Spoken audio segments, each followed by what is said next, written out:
Well, hello. Welcome once again to Pale Blends and Beyond. Thank you for joining us today.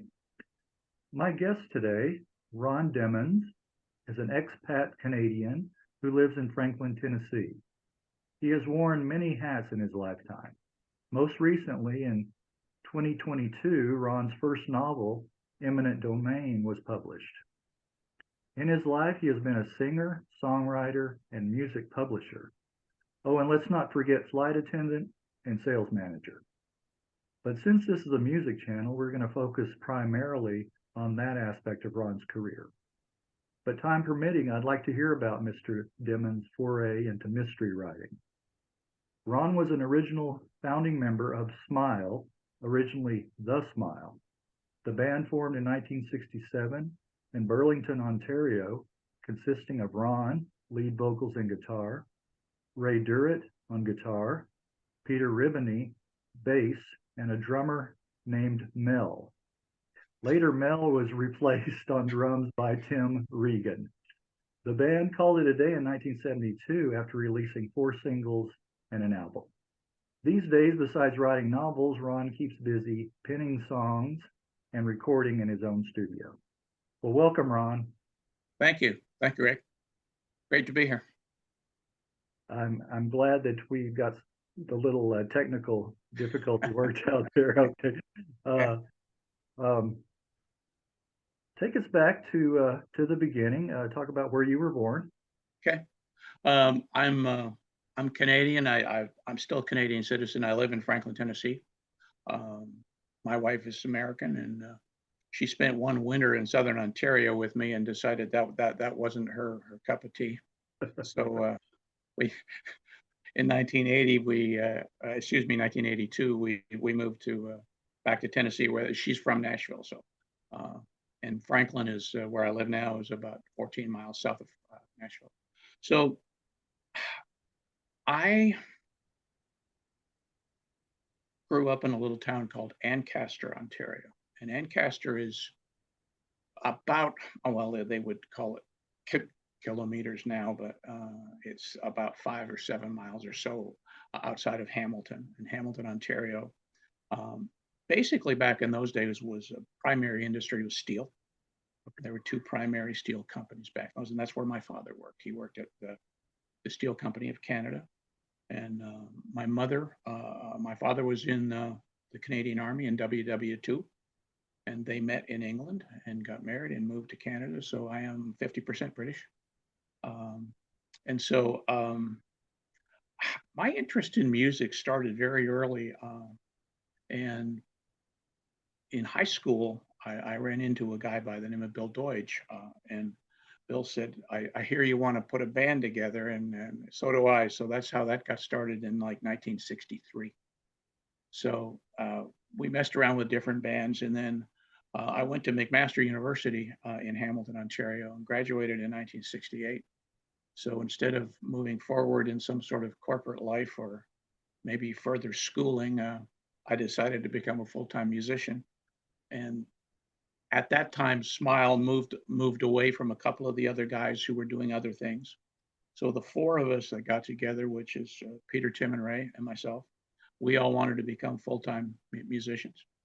Well, let's go back. I want to go back a little bit. Sure. Were your parents encouraging as far as going on a musical journey? I would rather say they just didn't get in the way. They just, whatever I want to do was fine. If that's what I wanted, that was fine. I think underneath they probably wanted me to go to law school or something like that.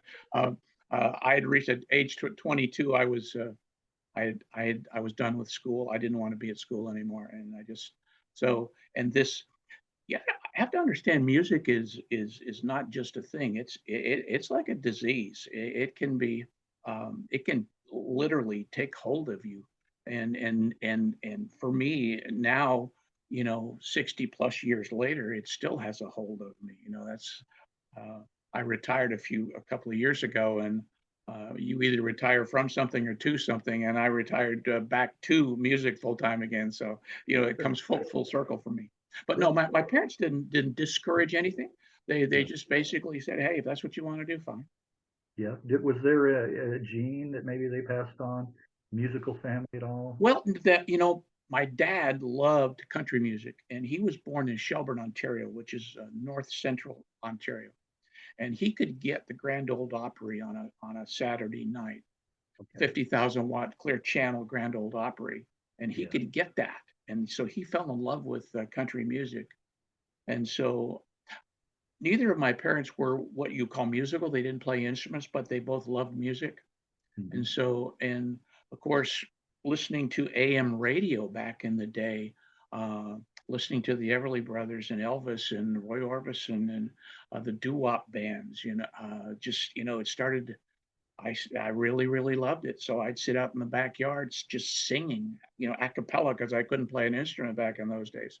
There's some people that say I still can't, but that's a whole other thing. So, but that then the opportunity to be in a basement band for a while. We just got in there and just, you know, sang the songs that we heard on the radio. There was no original music at all. We Okay. just did covers. And in the early bands, right up until probably, I think I wrote my first song in '63, but it was totally forgettable because I can't remember what it was. But I really didn't get serious with the writing until probably '67. Okay. And then When did you first start playing guitar? At what age did you well, start? that's kind of a story in and of itself. I was the lead vocalist in the band. Uh-huh. I didn't play an instrument. And I saw the Beatles on Ed Sullivan for the first time, I believe '64. I believe it was '64. Um, and I saw John Lennon play a guitar, and I went, I want to do that. And Yeah. so a very close friend of mine, and he's still a very dear friend. He lives in British Columbia now, and he taught me my first chord. And of course, he always asks me when I'm going to learn the second one. So, so, yeah, I started playing guitar, and I would play literally until my fingers would bleed. I mean, literally. And I loved it. And then a couple of guys that I met taught me some other chords, and I never ever had that problem of standing up and singing and playing at the same time. I know a lot of people do. I never had that problem because I never thought about it. I just did it. So, and then Okay. in '68, when we went full time, we we started talking about writing songs, and I was doing a little bit of writing. But now we were full time, and we started writing and performing full time. So we'd add a couple of new songs every couple of weeks uh, into our set list, Mhm. and then finally in 1969 we went full time doing all our original music. Now I have a story to tell you about Jack Richardson. Jack Richardson is the producer of the Guess Who. Okay. And Jack Richardson, his company was called Nimbus 9 Recording, Nimbus 9 Productions, I think. So our management company in Kitchener, Ontario, set us up with a meeting, and we had done some really bad demos in an 8-track studio. We didn't know what we were doing, and I think the engineer didn't know much more than we knew. So Jack Richardson was gracious enough to take some time to listen to our songs, and he basically told us to go get day jobs and just play on the weekends. So we did not take his advice, and so we a friend of a friend of a friend, and sometimes you got to be good to be lucky, and you got to be lucky to be good. Yeah. And we were at the right place at the right time, and he let John Williams, not that John Williams, there was another John Williams in Canada who was head of A&R and publishing at Columbia Records in Canada. And John heard about us, so he he didn't want to come to us to see us perform at all. He wasn't interested in that. He came to our rehearsal studio, and he put headphones on and listened to us, and listened just to the vocals and to us playing. And so then he said, okay, let's go in and do a demo. So we went into another studio in Toronto and demoed, and then we signed with Columbia Records. Yeah. 1969. 1960. What was it like for you going into a studio for the first time? Well, we had been in a couple of studios, but they were 8-track, and it was just like. But we went into Toronto Sound Studios, and the engineer Terry Brown, British gentleman, right at that time, the group called Rush was Oh, yeah. starting to record, and he was their producer, and they recorded there. So, well, of course, we didn't really know about them a whole lot. There were not a whole lot of people that knew about them at that moment, but Right. Terry Brown was incredible. He was incredible. We didn't know anything about overdubbing. We didn't know anything about double tracking. We didn't know. I mean, literally, we were just as green as green. So we relied on his and John's expertise in the studio as to how we would do, you know. Uh, but we did the studio, we did this the album fairly quickly, and John added some.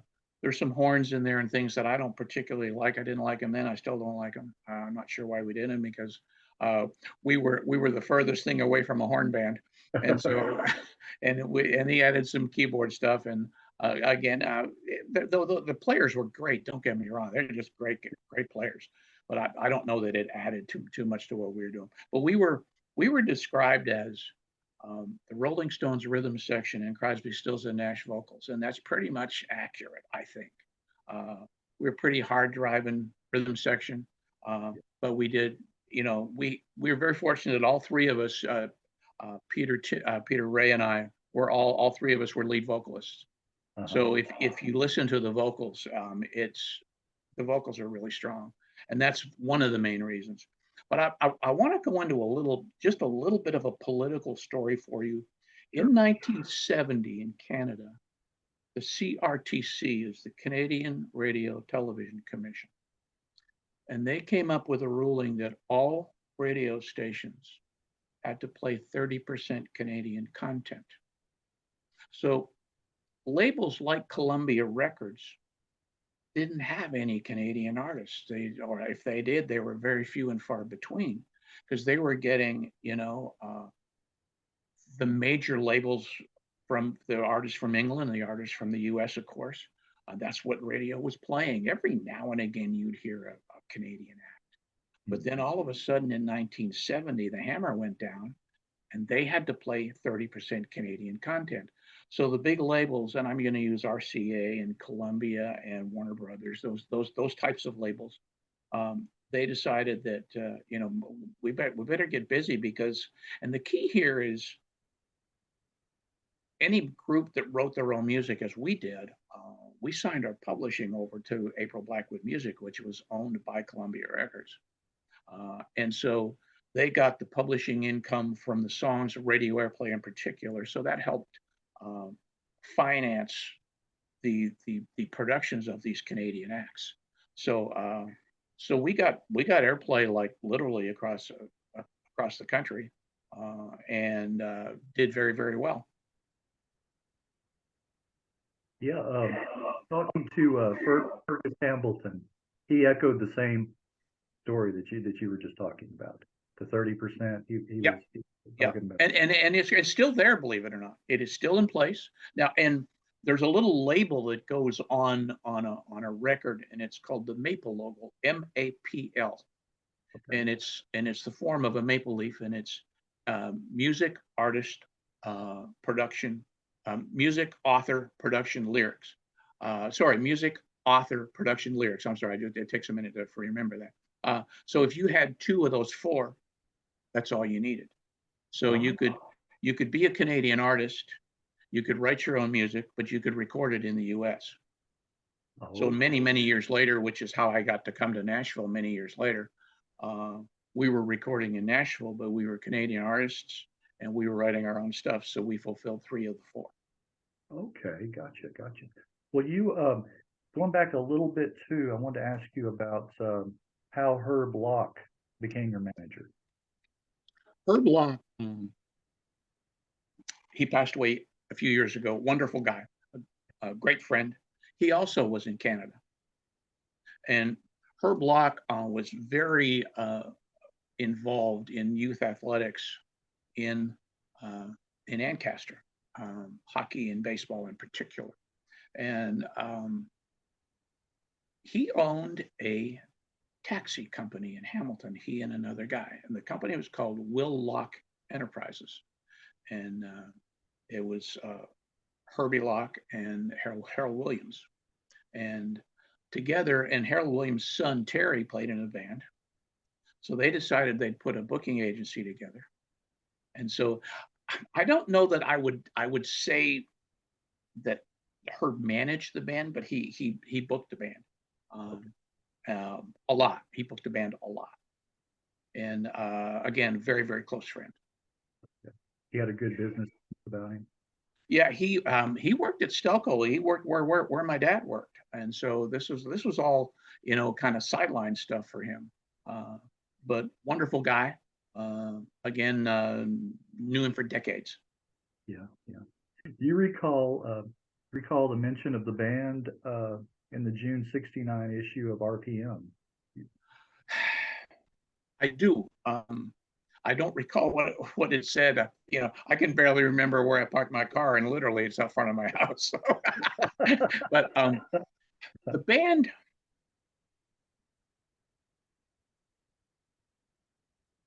I just remember people being totally shocked when they heard our songs on the radio. Like people close to us, they're going, "Is that you? Is that you guys?" And so we tried to get away from being a local Hamilton band. Okay. And I know a lot of people, whether you're from Hamilton or Ottawa or Nashville or wherever you're from, a lot of times you try to, not so much, you're not embarrassed by the fact you're from Hamilton, but we were trying to downplay the fact that we're a local band. We wanted to grow beyond that. Right. And to a certain extent, we were successful with that. Yeah. But again, I don't recall what was said in the RPM. You probably know better than I do.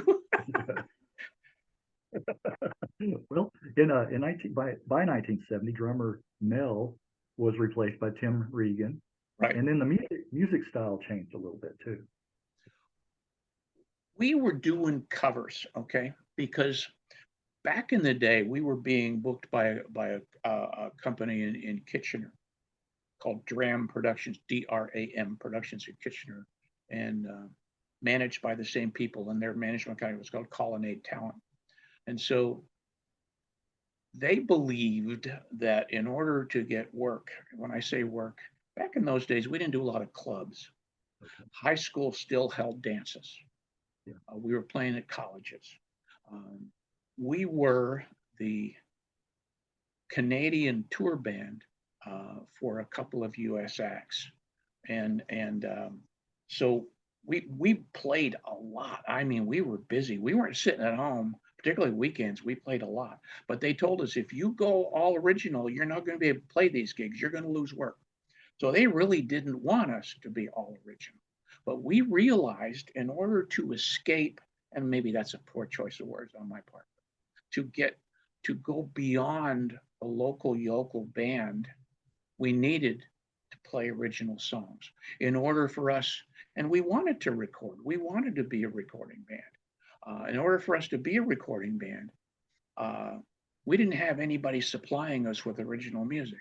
We didn't have a songwriter somewhere. We didn't have Neil Diamond sending us songs. We didn't have Carole King sending us songs, or Neil Sedaka. We didn't have any of those people sending music to us. So we had to create our own, which is what we did. So for us to do, I think on the album 11, or excuse me, on the 11 song album, 9 are originals. And we really didn't want to do the other 2, but John Williams said, "Yeah, I really love those 2 songs. I love what you do with them, so I want to cut them." So that's what we did.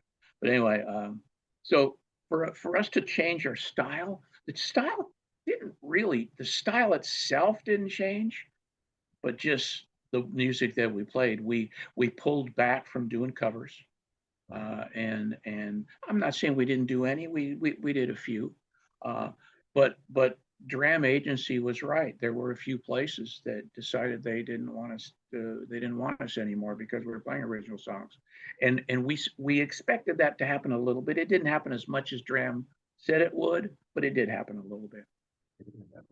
Well, one of the first things Columbia did when you signed with them was change the name. Yeah, Originally, it was The Smile, right. SMILE, SMILE, right. to And just, what happened was, yeah, the lawyers got a hold of that okay. and said, guys, we got a copyright problem with that word because it's a common word and you can't copyright that. So, and of course, we knew nothing about copyright, literally, probably less than nothing. Yeah. So if we knew nothing, it would be an improvement. So Right. we ended up, their recommendation was to change the I to a Y. We did, they originally said we need to change the name of the band, and we really didn't want to do that because we had a following, and so we didn't want to have to start all over again. Right. But if it became necessary, we would have done it. I mean, but they said, well, there's a plan B that we have, and that's just to change the spelling of the name, and we did that. So it was really the attorneys that represented Columbia Records that made that recommendation to it. Okay. Well, basically, you had the same name pronounced the Yes, same. yes, yes, It wasn't a yes. big deal. Yeah, I wonder about Nils Lofgren and his band Grin. You know who I'm talking about? I mean, that's a Yeah, I real do. common Uh, name. so, and I think it may have been an overreaction on their part. Okay. I think it would have been okay because there was a band. I want to say they're from Holland. They're a Dutch band called Smyle, I think. Yeah. And Yeah. and they spelled it SMILE, and so there I don't think they had a problem with it, because you're not really, you're copywriting the name that's attached to a record. You're not really copywriting the name, and it's a trademark thing too. So I think you're trademarking the logo. Like if you look at our album, the logo that you use the front of that was our logo, and that's what they used as the front of the album. And Yeah. so Well, the go ahead. logo itself. Go Go ahead. ahead. Go ahead and hold that up. Go ahead and hold up. Yeah. There we go. He's got a Can you copy see of it. it? You got Yeah. it? Yes. Who did the artwork? Believe it or not, Ray Durritt. Ah, okay. All Yeah, right. we were looking for something that was, the original was actually a smile, like if you were cutting out a pumpkin, right? Not that it's not that not that it's the right time of year for that, but you carved out a pumpkin, and where the teeth would be was the word smile, and that was our original logo. And so when we had to change the name, Ray said, well, I'm going to just mess around with something. So and he's really good at this. He's a great photographer as well, very creative in that way. And he's the one who came up with this logo, and everybody went, oh yeah, this works for me. So Yeah. as you can see, the word smile still looks like a mouth, a little bit the shape of the smile, but not as obvious as the other one was. So Right. Right. Yeah, I like that. I mean, it's one of those album covers that you remember once you see it, and it's pretty striking actually, for the time period and everything too. So intricate also, I would say. Well, good job for Ray. I wasn't aware of that. Um, Talk about your recollections of recording Glory, Glory. um, we were playing that song live. Okay. That was part of our live show, and that was one of those songs. I wrote it in 15 minutes maybe, and so when we went to learn the song, I had the first little guitar lick, and then Ray said, I'm going to add a little color on top of that. So he added his guitar lick. So the beginning of the song is me playing one of the licks and he's playing the second lick over top of it, and a very recognizable thing. And that was part of what, when John heard that song, he told me, once we went to the studio to do that little demo thing for him, he said, do that song. So he said, I'm really hearing that as the first single off the album, and we hadn't even recorded the album yet. So he really liked the song, and lyrically it was great for the time, and that was the first single. And I was at home in Hamilton, Ontario, and I found out that local radio station, CKOC, was going to play the song. And the guy that wrote the liner notes on the back of the album, his name is Dave Charles. Dave Charles is an executive with a broadcasting company just outside of Toronto in Oakville, Ontario today. And Dave was an on-air personality, and he was the one who was the very first guy to play the single on CKOC radio in Hamilton. And he wrote the liner notes on the album. So well, great. I mean, yeah, he's still doing that today. He's not on air anymore. He owns it's a consulting company. It's a broadcasting consulting company in Oakville, Ontario, which is about halfway between Hamilton and Toronto. Okay. Well, the single did fairly well, and to their credit, Columbia did get behind the band and promote you guys. We went to the Maritime Provinces for several weeks in the summer of '71, and we visited radio stations like crazy. And on the way back, on the way down, we had a bus. We traveled by bus, and so we were able to stop at radio stations, and just tons of radio stations played the record. And I know we got some airplay in Europe. We got some airplay in Holland and in Belgium, and in England. We got some airplay there too. So we thought we were pretty much on our way. Unfortunately for us, it didn't work out that way. But we were doing the right things, but we didn't do all the right things. And the reason was we didn't know what to do. Right. But certainly, I'm not going to complain about Columbia Records or John Williams. Right. You're right. That's a familiar story. You know, you hear echoed throughout. Yeah, absolutely. Yep. But everything has to click. You're right. I mean, it has the timing, right, the luck, everything. Yeah. Absolutely. Right. Well, it wasn't long after the single that you were back in the recording studio recording the actual album. Yes.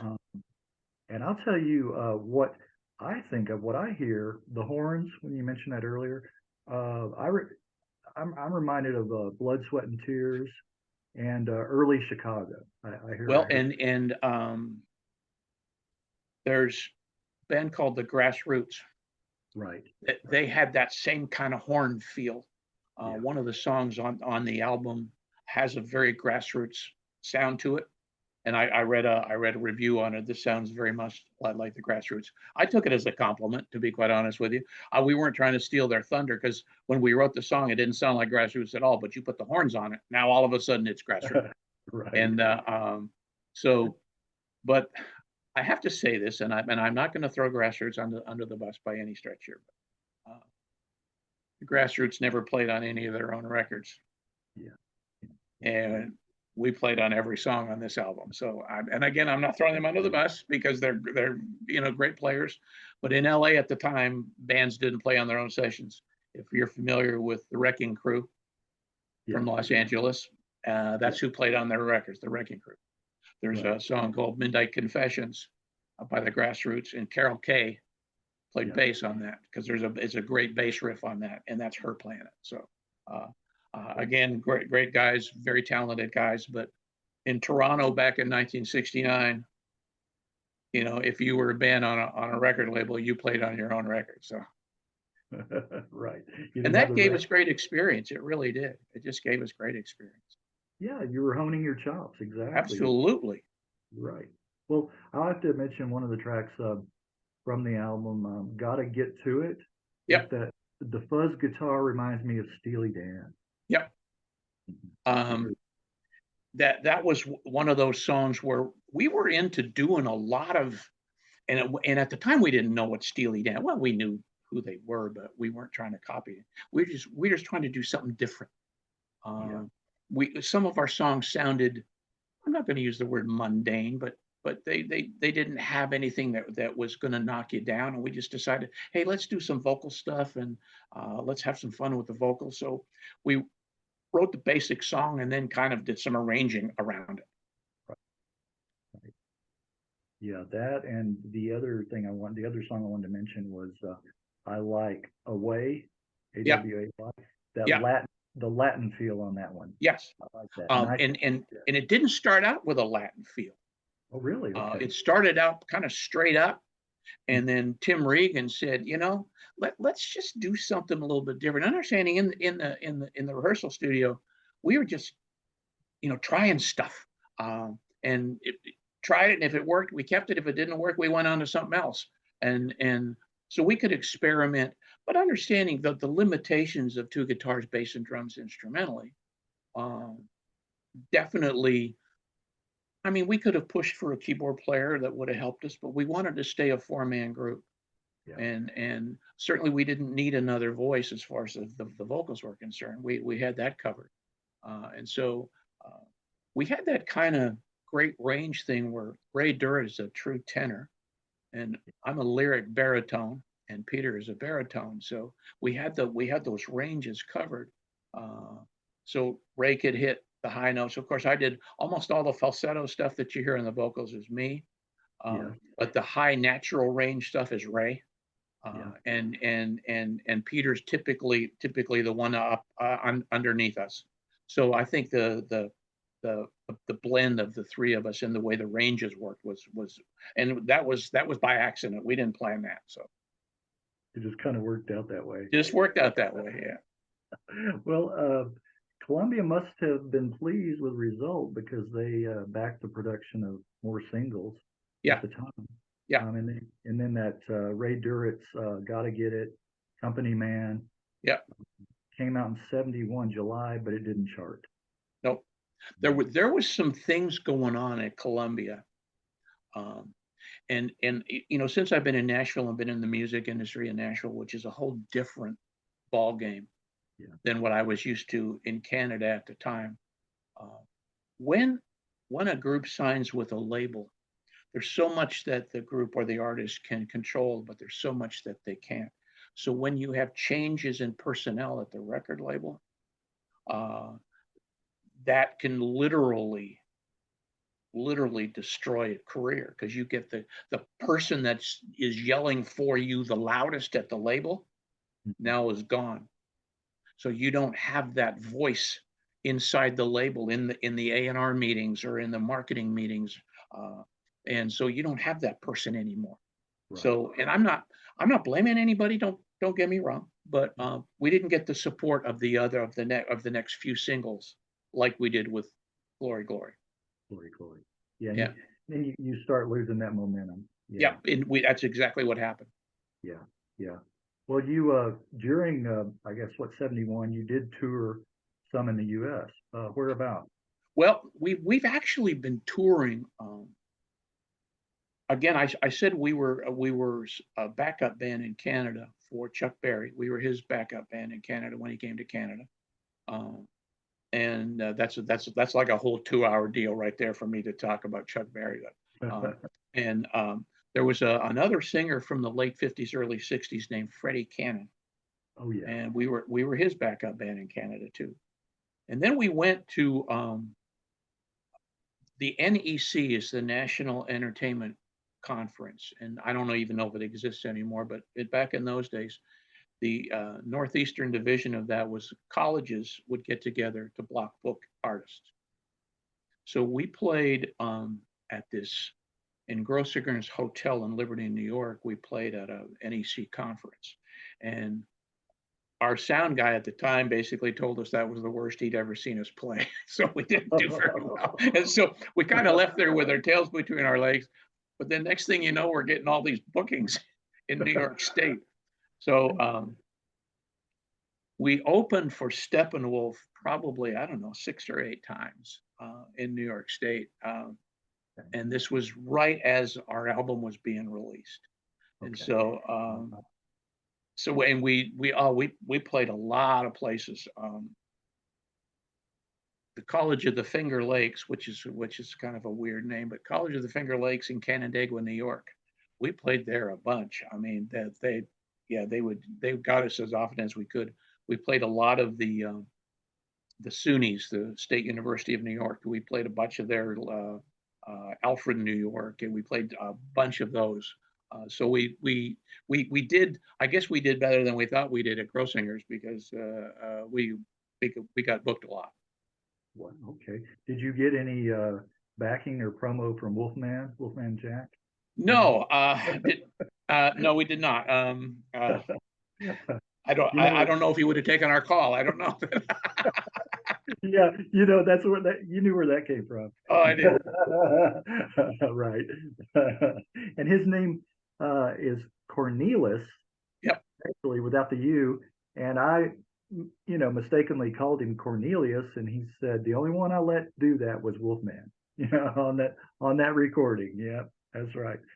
So, again, what we talked about just a little bit ago, music industry timing is so important. Why did it take until March of '72, the next year, to release the next single? It's the World Everybody's Singing. Because by then the band itself had broken up. Okay. It's the World was just Ray and I. Okay. We were still Peter and Tim. We came back from the Maritime tour, and we played around a little bit. And I remember we were sitting in the dressing room somewhere, and I don't recall where it was, but it was like we were very deflated because we'd stalled out. We felt like we'd stalled out. Yeah. And Peter and Tim wanted to do some other things, and they wanted to get into some other music stuff that Ray and I did not want to do. There was no animosity there. There was no infighting. We didn't, throw things at one another. You hear stories of bands in dressing rooms, beating the daylights out of one another. We didn't know, there was none of that. It was all very, very friendly, and we're still lifelong friends. We're still friends, but we just had got to the point, and I've always believed this. Now there are a few bands that have never followed this. Rolling Stones is one, but every band I think has a shelf life. Yeah. And particularly bands that have a limited amount of success, they have a shelf life. And even you see some very successful people where you list the bands they've been in. They've been in a bunch of bands, different bands, and those bands have a shelf life. They move on. They decide they want to play with somebody else, or they want to do another style of music. So, and there's no, again, with us, but Ray and I wanted to stay together, and we continued to write. And so It's the World, and then a couple of other songs came out after that on Columbia. And then we had run our course as Smyle at Columbia, and because It's the World and a couple of the other things did not. We were hoping to do another album, but they didn't give us the opportunity. So. Yeah, you're referring to How Many Roads Can You Fly? Right. Right. Yeah. Again, didn't chart. Yeah, in the follow-up album, but it never came to fruition. Yeah. Correct. So we had enough stuff. We had enough music, because Ray and I were the main writers to begin with in Smyle. I mean, Peter a little bit, Tim a little bit, but Ray and I were the main writers. And so the fact that, we were still together as a duo, and we played for a while acoustically, just the two of us. We were a Simon and Garfunkel thing for quite some time. Playing some of that music acoustically was tough, but that was a lot of fun. We did have a lot of fun, but once we realized, and then we took a hiatus, and Ray was the one actually who came to Nashville first before I got here. A guy named David Castle was in a group called Buxton Castle and a group called Mingles, and he had played in a band with us in one of the earlier iterations of Smyle. He was with us for a while, and David had come to Nashville, and he was working for Acuff Rose in Nashville, and he invited Ray down, and then Ray started writing and doing some things at Acuff Rose, and then they called me up and said, hey, and I was a flight attendant at Air Canada at that moment. So I had plenty of time to myself, and I got some free tickets to fly to Nashville. So I remember it was in March of 1975. I flew from Toronto to Chicago on Eastern Airways, Eastern Airlines. and then from Air Canada to Chicago, and then Eastern to Nashville. Oh, And I remember coming out of the clouds yeah. In Nashville, seeing the most beautiful green color I have ever seen, because I left snow in Toronto and snow in Chicago, and I landed in Nashville, and it was the prettiest green I'd ever seen. I'm going, I like this place already. Already. Yeah. Well, I wanted to find out about that, the airline attendant, how that started. But I wanted to ask you first, are there any recorded tracks in the vault, unreleased from Uh, Smyle? Not that I'm aware of. Yeah, I mean, there's all kinds of demo stuff out there Okay. that I would say would have ended as works in progress, but certainly not something that, and I use this term all the time, radio worthy. I don't think so. And then we took some of our songs and we recorded them here in Nashville. Ray and I did, and we became a group called the Springer Brothers, and we became a couple of other things that we did here and did some studio work here too. So, Okay. but we have a lot of songs, but we just didn't record them. Record them. Okay. Yeah. Okay. Well, now talk about how you became a flight attendant. How you got into Well, I was broke. You know, as they say, broke is a joke. Ray and I weren't working, and I needed, and so uh, the one of the roadies that we had, our sound guy in Smyle, his sister was an Air Canada flight attendant, and I knew her. I remember talking to her one day, and here I am with a beard and hair halfway down my back, and she said, "Why don't you apply to Air Canada as a flight attendant?" I said, "Have you looked at me lately?" I said, I'm not the guy that they're gonna hire." So she said, "Well, duh, you can clean up a little bit." Right. And she said, "Cut your hair." And I went, "Really? It'll grow back." And I went, "You know how long it took me to grow this?" So anyway, I did. And so she said, "What's the worst I can say?" No. Yeah. So I shaved my beard off and got my hair cut like this. Of course, it wasn't quite as much gray. and so and so I applied and I got some interviews. And next thing you know, it's coffee, tea, or me. So And so how long did you do that? 5 years. Okay, 5 years. Okay, all right. So when I moved here, before I moved here, I traveled back and forth here for the whole time I flew for Air Canada. I was back and forth here, Okay. and recording and writing, and we signed with Acuff Rose and uh, Wesley Rose, who is the son of Fred Rose, and Fred Rose, uh, great music man, and he called Wesley was living in Chicago as an accountant, and his dad Fred called and said, "We're having all these great songs on radio and recorded, but we're not making any money. We can't figure it out." So that's how Wesley got the company. So he made it's now part of Sony Music, but I started coming down here, and I met my wife here in 1979.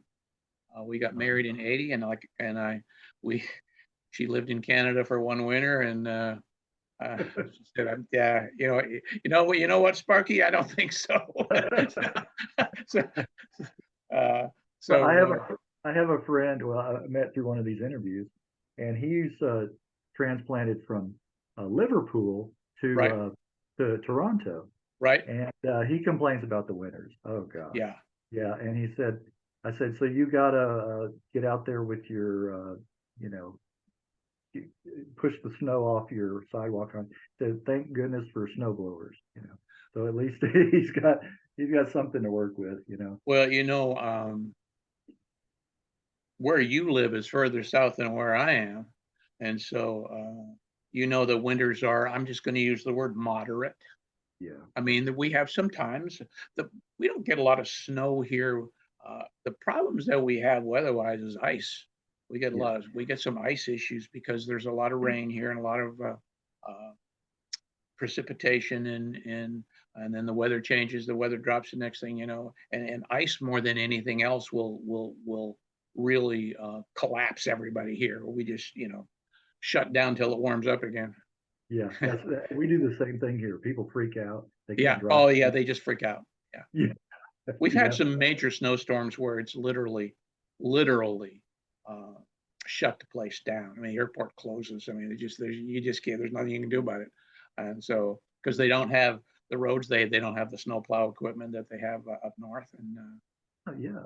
they've We go got through. like Yeah. they got like four snowplows, and two of them are in for maintenance. That's right. There you go. That's right. Yeah, so, Running at 50%. yeah. Yeah, exactly. That's funny. Well, how about when did you get into the music publishing? Well, and that's how I got started coming down here. Yeah. Wesley Rose introduced me to a gentleman, again, a Canadian from Edmonton, a guy by the name of Bob Hunka. Mhm. And Bob Hunka had been working with Emmylou Harris in Los Angeles. And he was hired by Dolly Parton to run Velvet Apple Music, which is Dolly Parton Publishing Company. Okay. And he hired me to come down here and help him run the company. And so I was what's called a professional manager, and the slang term of that is song plugger. And so Okay. that's how I got into music publishing in 1980, 81, 82. Oh, okay. All right. And are you still dabbling in that, or? Well, not so much, because I really didn't do a whole lot outside of music Yeah. until we had kids, and next thing you know, I had to get a real job. Yeah. And so I had never used my university education. I'd never used it before. So I got a job in the payments industry, and I had to have a degree to do that. So in 1990, I left the music business full time and got into the corporate world. And I stayed in the corporate world until 2018. But in the middle of all that, I was still producing and still writing and still doing a whole bunch of stuff, but more as a sideline than anything else. Okay. Okay. And I still do that. Again, I have my own recording studio here, so I'm doing all sorts of different writing, and music is still the number one thing, because it's like I said earlier on, it is a disease, and it's incurable. It is incurable. It's Yeah. incurable. Yes. It won't kill you, but it might. Right. Yeah. That is very true. That is very true. If you're a musician and it's inside you, it's got to come out, Yes. and you can't suppress it. No. You can't. No. And That's it. again, like I said, when I retired, I didn't want to sit around. I wanted to do something. And now, even though every morning I wake up, I get to decide what I do. Yeah. I get to decide that. I'm a list guy. I make a list every day. This is what I'm going to do today, and I follow it pretty close. And the reason I do that is I just don't want to forget something, and I might do that. Yeah, right. Like I'm not going to date myself, but I walk into a certain room of the house and I'm like, why did I walk in here? Oh, absolutely. Yeah. I'll go to the grocery store for 3 things and forget 2 of them. Yeah, Absolutely. that's right. It just comes with age. It does. Well, and you know what? Like I say, I'm a list guy. There it is. Right there. Yeah, yeah. And Right. this is where I work, and so some days I'll write all day music. Yeah. Some days I'll be writing my novels, and some days I'll be recording. And it's great today. We go back to 1969. If I had this gear in Mhm. 1969 that I have today, Yeah. and the technology was available today, oh Right. my goodness gracious, I would be, my feet would never touch the ground. I mean, because, but the technology today, the proliferation of home studios is just unbelievable. And what you can do at home with just, uh, one person in the technology just I mean, you and I both proved that we're not technological geniuses with trying to get my microphone to work today. But other than that, learning this stuff, and I'm going, Yeah. oh my goodness gracious! And Right. just Joe Walsh put out an album several years ago called Analog Man, and it was a solo album. But the full title of the album was Analog Man in a Digital World. And that's me. That's what I am. So I've had to adapt. So I don't record into the computer. I record into a standalone recording device, which is a 24 track Tascam. And then I send the tracks up to the computer and I mix it in the computer. So but I've had to learn all that, and I'm not as fast to study as I used to be. So, I have to do things several times before now I get it. So, but the things you can do today, and the same thing with writing. I mean, Right. when I first started writing novels, I was writing it in a book, but now I write everything on the laptop. And so, Right. Talking to other musicians and whatnot, grew up the same time. yeah, Used to, you would have to, like, if you had an idea for lyrics or whatever, write it down on yeah, a paper or a yeah, note, something. yeah, Now you and you can, had to remember the melody right, because right. I didn't have a tape recorder. There you go. There Yeah, you go. you'd have to remember the melody, sing it 1,000 times so you'd remember it. Yeah. I'd bring it into the band and I'd go, crap, I can't remember how that went. Uh-huh. Uh, Uh-huh. and so, and so, but then, I bought my first 2 track tape recorder, 1/4 inch 2 track. I thought I was big time. I've got a tape recorder, big time. Right. But now I get this, and my DAW, which is digital audio workstation inside the computer, Mhm. is like unlimited number of tracks. Right. I just track after I don't record that way. I still record very much in an analog Right. style, but it's all digital and so and again the learning curve. But I think I learn something new every day because every so often I'll hear myself go, I didn't know that. I didn't know I could do that. Right. But now you wear so many hats because you're the songwriter, you're the singer, you're the musician, you're the engineer, you're the producer. You're doing all of that stuff all at the same time. All the And time. I have more fun than it's probably illegal for me to have this much fun. Right. Well, that's very true. And just think about, kids learning to play guitar back in the 60s or whatever, with the little 45 or the album and Yeah. have to pick up the needle and start over. Yeah. Oh, yeah. And then cassettes came along and that helped a little bit.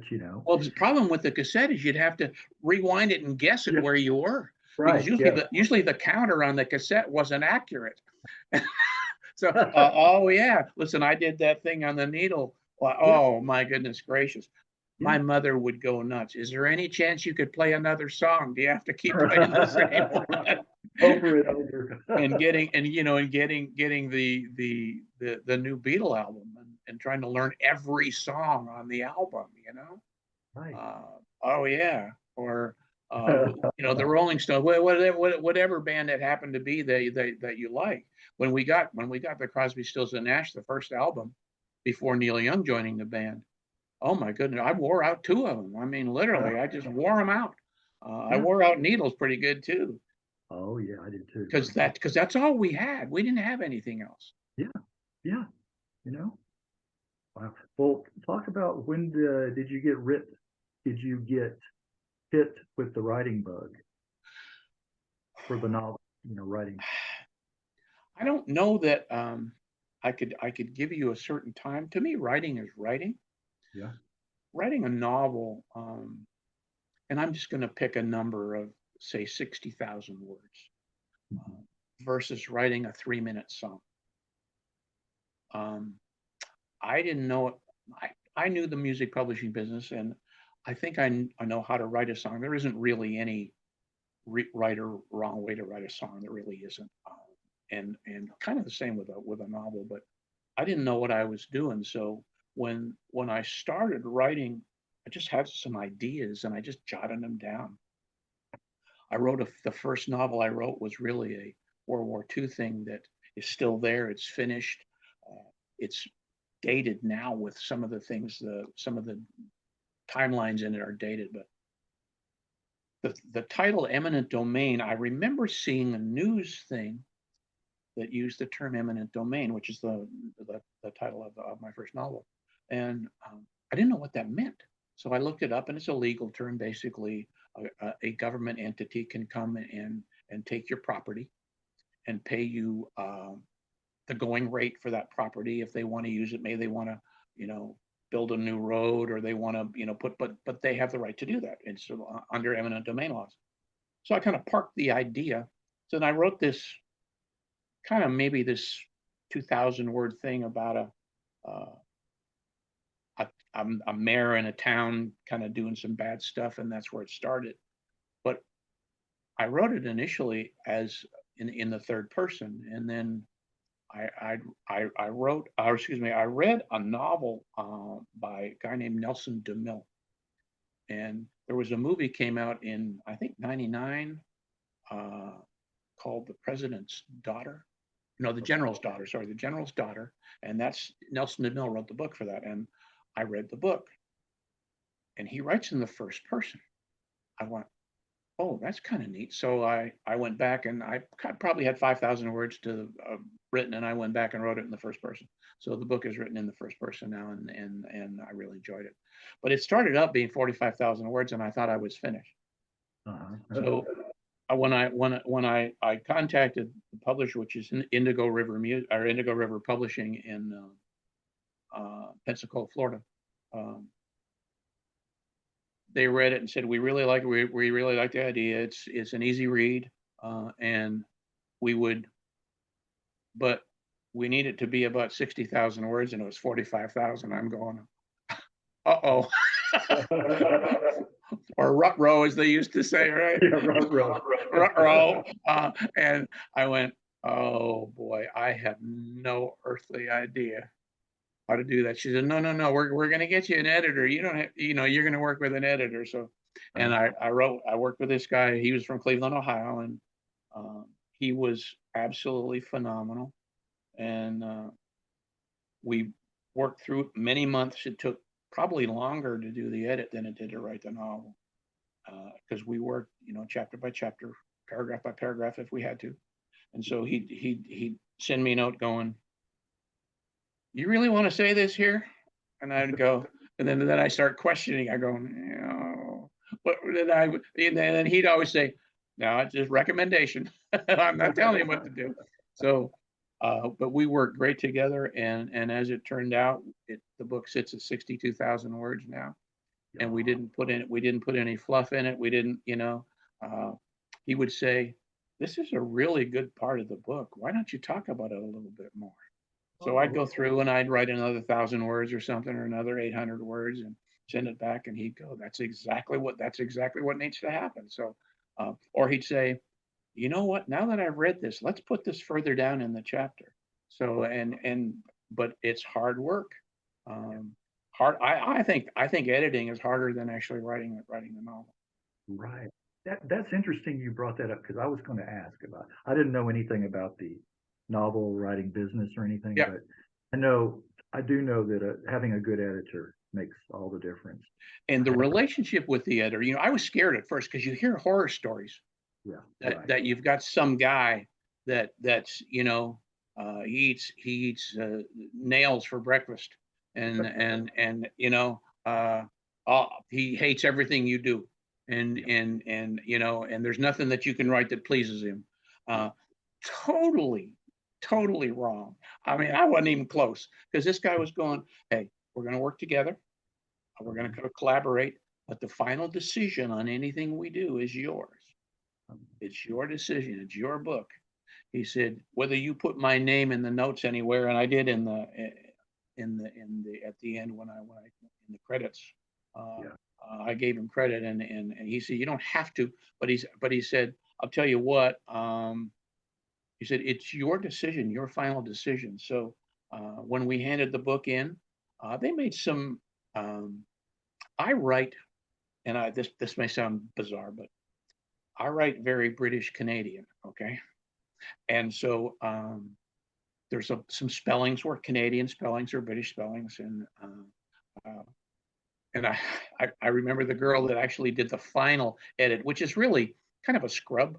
It's kind of like they just kind of make sure the I's are dotted, T's are crossed, that sort of thing. And she called me up and she says, I have never seen a phrase like, I don't even remember what it was, but I've never seen a phrase like that. I said, that's very British Canadian or Canadian British. And she said, I've never heard that phrase before. So we kind of edited that out a little bit. But and of course, I was educated at a Canadian university, and that's also played into it. So she said, you write very strange, you know that? And I went, yeah, not in Toronto, it's not. So yeah, the Indigo River, great people. They care, and the girl who's the author liaison, she's great. I belong to some writers groups, and we do a lot of stuff. I have a new, it's part of a compilation of short stories, and the profits for it are going to go to a school in East Tennessee, and it's going to be out. I'll let you know when it comes out, but Yeah. it's a compilation called Smoking Gun, and it's you had to write a story that took place somewhere in Tennessee, and it had to have a gun. Okay. And so I wrote a short story. I think it had to be under 5,000 words, and that's hard for me to do, to write under 5,000 words, because once I get started, I got to pull the plug. So I finished it up, and it was a little bit long, so I did. And so they did a little bit of editing on it. What wasn't much editing done, and my story is called Lands and Grooves. And Lands and Grooves, when a bullet leaves a gun, it leaves marks on the bullet, and the barrel of the gun will leave a telltale mark, and that's how the guys, the police, can look at it and say both bullets came from the same gun, and it's called Lands and Grooves. So that's the title of my story. And so it took place here in Nashville, and I guess probably 30 stories were, I think eight got picked. So in one, and my story got picked. So and that will be coming out. I don't think it'll make it for Christmas, but it'll probably be early in the new year. So and I've got the second in the series, in the Eminent Domain series. I have finished the second one, but it's still got a lot of work on it. But I finished the initial draft of it. So. Okay. Well, good. Great to hear that. Yeah, some more reading for right. But yeah, I think a lot. It's very somebody who's a budding writer or wants to get into that. Very daunting and very intimidating. I'm sure, And second well, I have a friend who calls me a finisher. Okay, and let me explain that. A lot of people who are writers never finish anything. They have just scraps of ideas. They may get started and maybe get distracted, or I have a very close friend who is a brilliant guitarist and great friend. And he calls me a finisher. And he said, I wish I got lots of ideas and things. I just can never. But I finish. I don't know where that came from. I don't know why I am. I guess it's an inherited discipline from somewhere in my family. I guess I don't know, but I finish. I finish songs. I don't let songs hang out. I'll go back and change them. I'll go back and make changes if I listen to it 6 months later and going, boy, that sucks, and I'll make a change. But I can move on. I can finish and move on to the next, but not everyone can. And so that's why I can continue to write, and I can, and it's very rewarding. I don't have to go anywhere, but I get my exercise. You and I talked about this before. I get my exercise umpiring baseball, and I finished my fall season yesterday, as a matter of fact. So, did you yesterday? Yeah, Okay. I finished yesterday. So.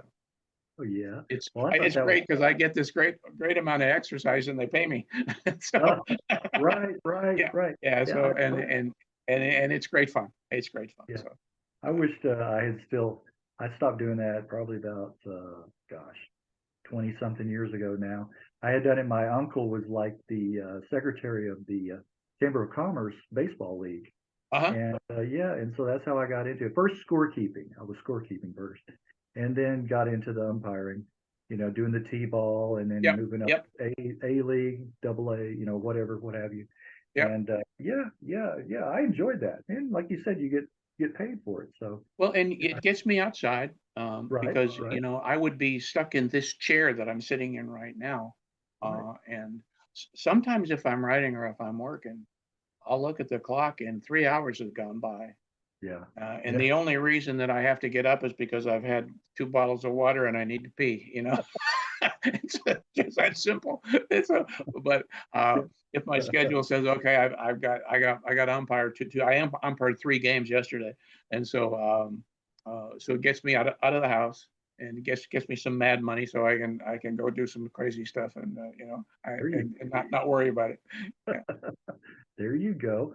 All right. Well, anything else, Ron, you'd like to add or You plug know or what? Yeah, I think you picked my brain pretty good. Whatever's left of it. right, right, right. I Yeah, hear that. I yeah. know. I hear that. Well, I appreciate you again working with me on the time switch, and No I'm glad. worries, no worries. I hope I hope you had a good weekend. Yes, yes, I did. I will send you once I get this edited Okay. a little bit. Shouldn't All be right. much. Shouldn't be Okay. much. I'll send you the link, Okay. Good deal. and all of that. And I do appreciate it, Ron. All right. Uh, Thanks, Greg. thanks for visiting with me, and All right. thanks for sharing and dusting off some of those web. Yeah. No kidding. No kidding. It's fun. I It's went to fun. play. I went to places I hadn't been in years. There you go. There you go. All All righty. Well, I, right. I do I do appreciate it. Thanks again, and All right, all Greg. the best to you. All Okay. right. You too. Okay. Good night. Good night.